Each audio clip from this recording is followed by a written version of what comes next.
This is the lifesaver. Big time lifesaver for me. If you don't do the work in journaling, you don't heal.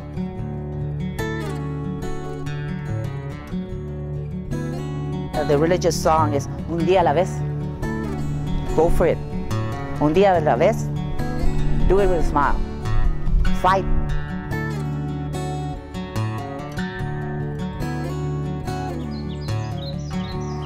Hello, I'm Dr. Jose Luis Hinojosa.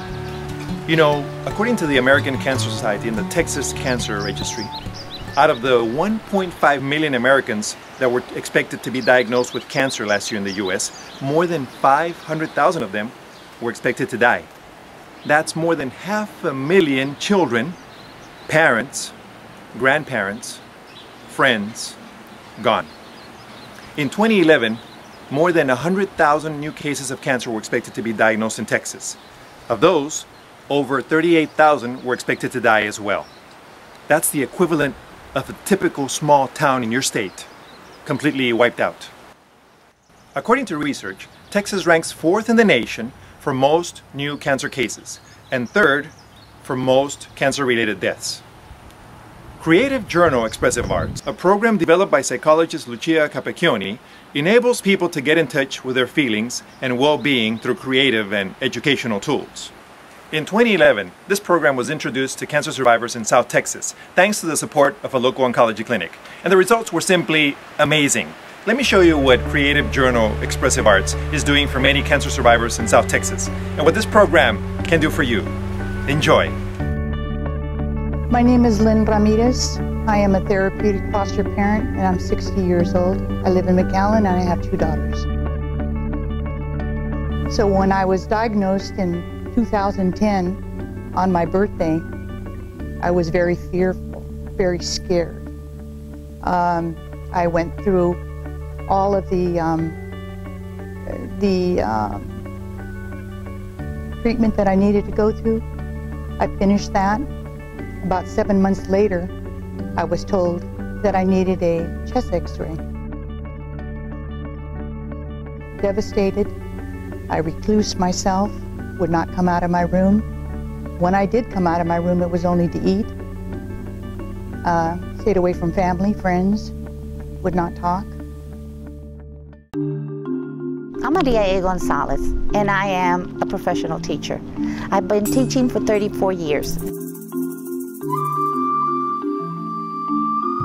I went into, I presume, a shock mode. I didn't think anything about it. I took care of it and everything. Came in here, signed up for the appointment and the whole thing. And then afterwards, I had the reaction that, what is multiple myeloma? What's going on? You know, the same question came up again. What did I do wrong?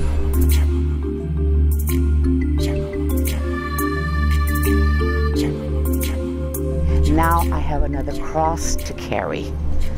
And that's when, that Sunday, I went to church and I cried through the whole Mass and asking God there in church, why me? Why me? I got to talk to the priest after Mass and he said, this is God. He's testing you. Remember, he carried a cross for you. And he never said, why me?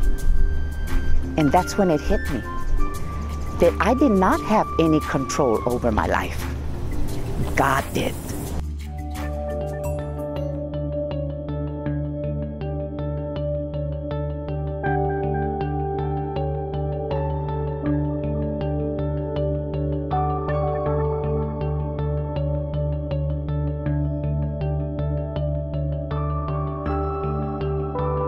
I'm Dr. Marcia Nelson, and I am a wife and a mother, and I have been doing the Creative Journal Expressive Arts activities for the last 20 years.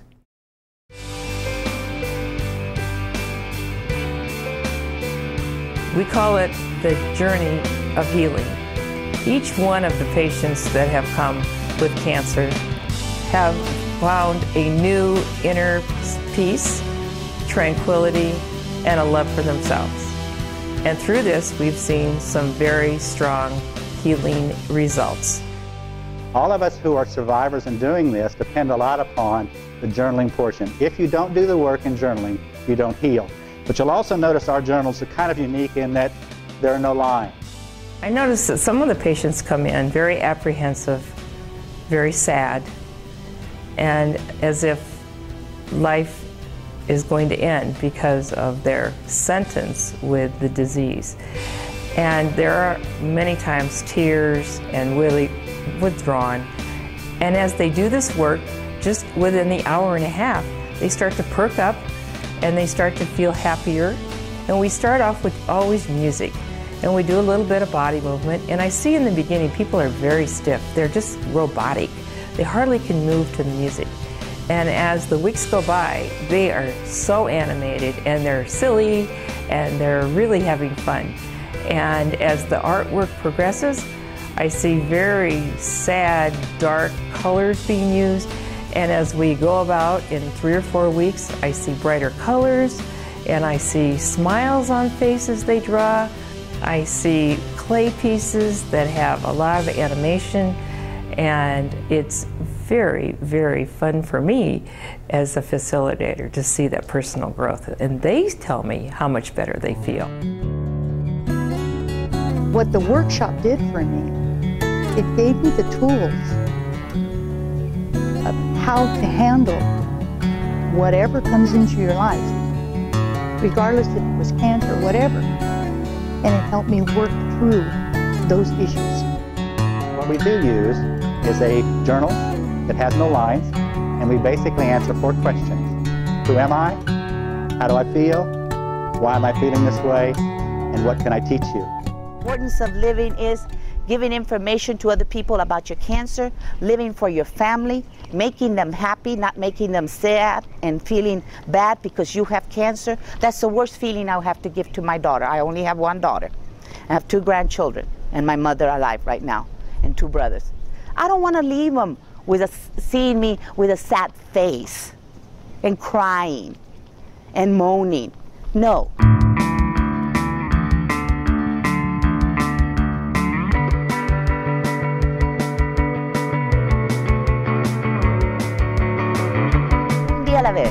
Live that day, 1 day at a time, but live it to the fullest.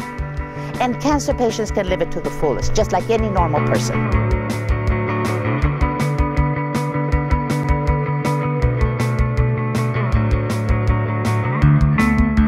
Today, on August the 23rd, 2011, I was told by my doctor that I did not have lung cancer. It's a mass, but we don't know what it is. It could be anything.